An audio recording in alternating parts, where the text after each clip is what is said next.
You can also have personal brand building strategy. Mine will happen on LinkedIn.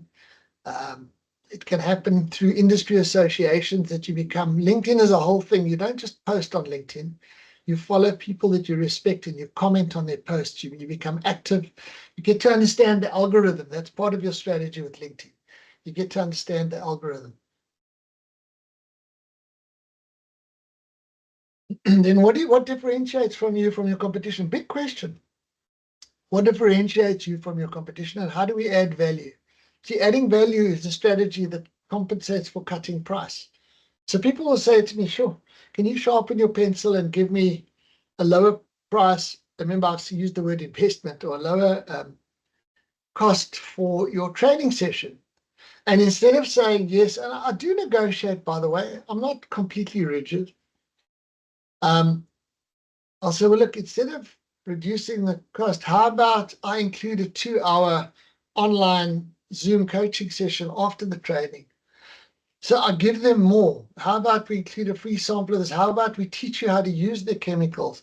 We ask clients to post on our socials. That is a beautiful strategy, Anonymous. That is fantastic, because if you don't ask, the answer's always no. I think it's wonderful that you ask clients to post on your socials and maybe even to share your posts. And that is exactly what we're talking about in terms of a brand building strategy. There's also what we call a go giving and value adding strategy.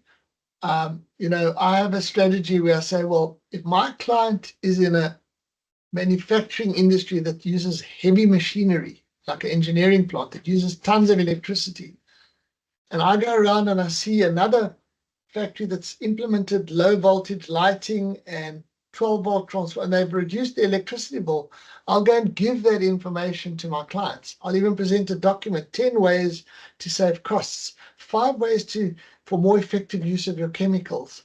Here's a short video on how to get your salespeople to implement everything that we've taught them. Here's a checklist document. Here's a template for a great email. That's what I call the go giving and value adding strategy.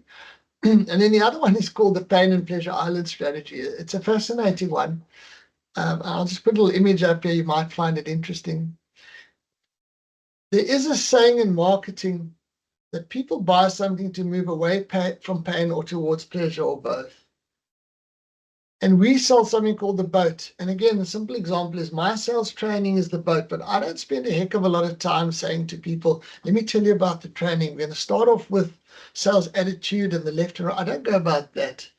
I say, tell me about why you want the training. And they say, well, we're struggling. We're seeing a lot of clients moving away to our competition. I found our salespeople are demotivated. And then I say, well, okay, I understand, and I repeat it so that it's like the doctor doing the diagnosis, right? And then I say, well, if you had to wave a magic wand, what would you see? And it's normally the opposite. No, the salespeople are more strategic. They're planning more efficiently. They're asking better questions. They're closing better deals.